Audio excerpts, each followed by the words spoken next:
A paz do Senhor a todos os irmãos. Quero aqui desejar um excelente dia para todos os irmãos que estão nos ouvindo. Quero aqui, irmãos, deixar uma rápida palavra para os irmãos, obreiros, todos quantos nós alcançarmos com este vídeo. Eu gostaria de convidar os irmãos para nós meditar alguns minutos na carta do apóstolo Paulo aos Romanos, no capítulo 8. Diz-nos o seguinte, a palavra do Senhor: a nova vida debaixo da graça segundo o Espírito de santidade e adoção. Portanto, agora nenhuma condenação há para os que estão em Cristo Jesus, que não andam segundo a carne, mas segundo o Espírito, porque a lei do Espírito de vida em Cristo Jesus me livrou da lei do pecado e da morte. Irmãos, aqui eu quero frisar muito bem este texto bíblico desta carta que Paulo escreve aos Romanos, no capítulo 8, dizer o seguinte para todos que me ouvem: nós precisamos entender, irmãos, que nenhuma condenação há para os que estão em Cristo Jesus, que não andam segundo a carne. Que muitos irmãos acham que só o fato de aceitar a Jesus como Salvador é o suficiente e está livre de todo pecado. Não é dessa forma. Nós fomos alcançados pela graça, que é através de Jesus Cristo. O que é graça? Favor imerecido.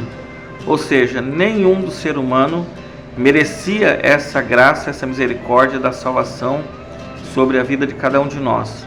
Mas Jesus, ele fez esse sacrifício na cruz do Calvário para cumprir o projeto de Deus, que era a nova aliança através do seu Filho, para resgatar a humanidade que estava perdida.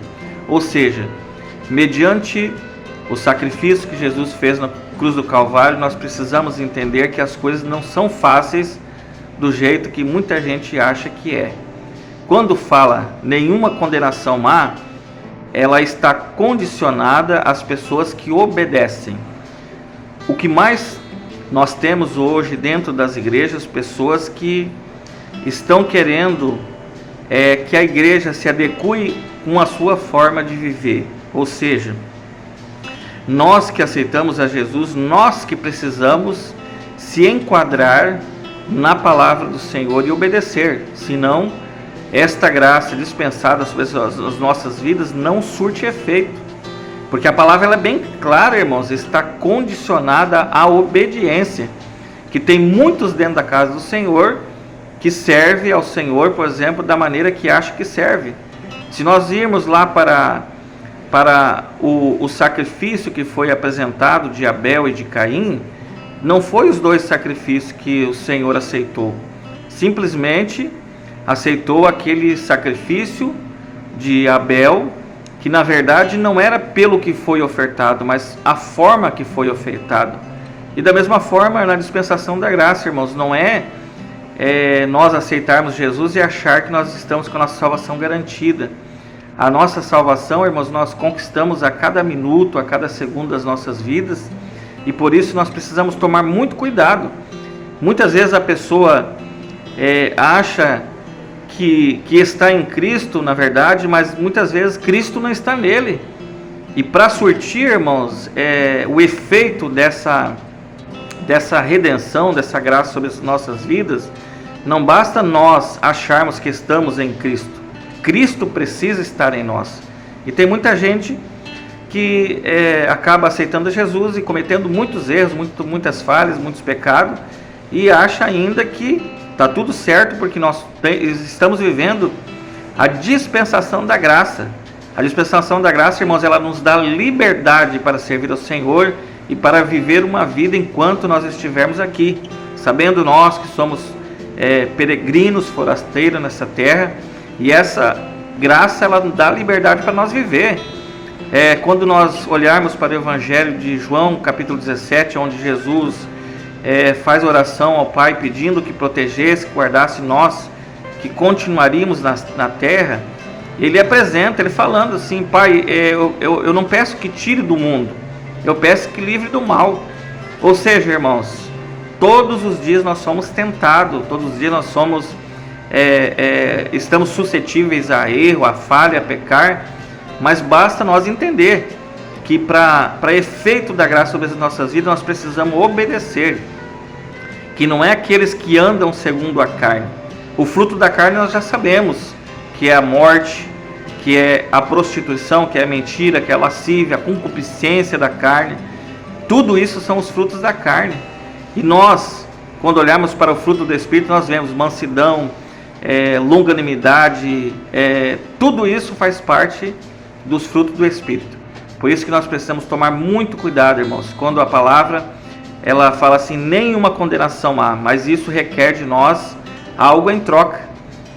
Senão não faria sentido, irmãos, o tanto que Jesus sofreu na cruz do Calvário para nós levar uma vida, por exemplo, de liberdade, pecando, errando. Não, nós precisamos ter uma vida de santidade diante dele, por exemplo, e lembrando que não basta nós estar em Cristo, porque muitas vezes nós pensamos, estamos em Cristo, mas nós precisamos saber se Cristo está em nós.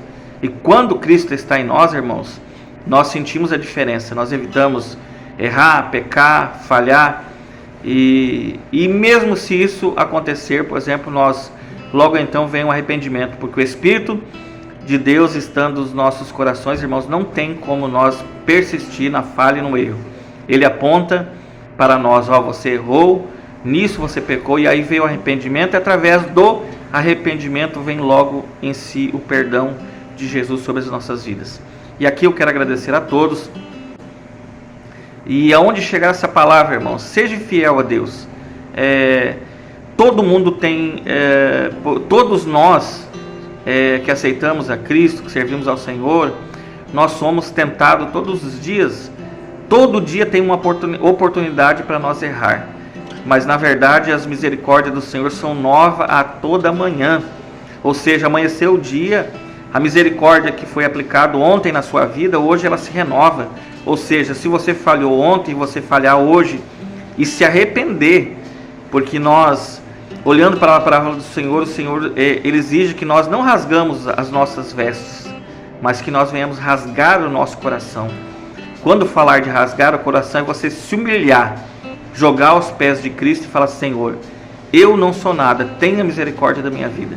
E Deus logo em seguida, ele, através do arrependimento, vem o perdão sobre as nossas vidas. Não existe, irmão, efeito do perdão se não houver arrependimento, que através do arrependimento logo em si vem o perdão para as nossas vidas. E aqui eu agradeço a todos os irmãos que possam guardar esta palavra no coração, irmãos, que a palavra é bem clara. Deus, ele arquitetou o projeto, a nova aliança, através da morte de Cristo, enviando seu Filho.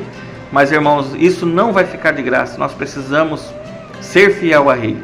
Aí eu agradeço aqui a minha oportunidade e deixo esta palavra para os irmãos, em nome de Jesus.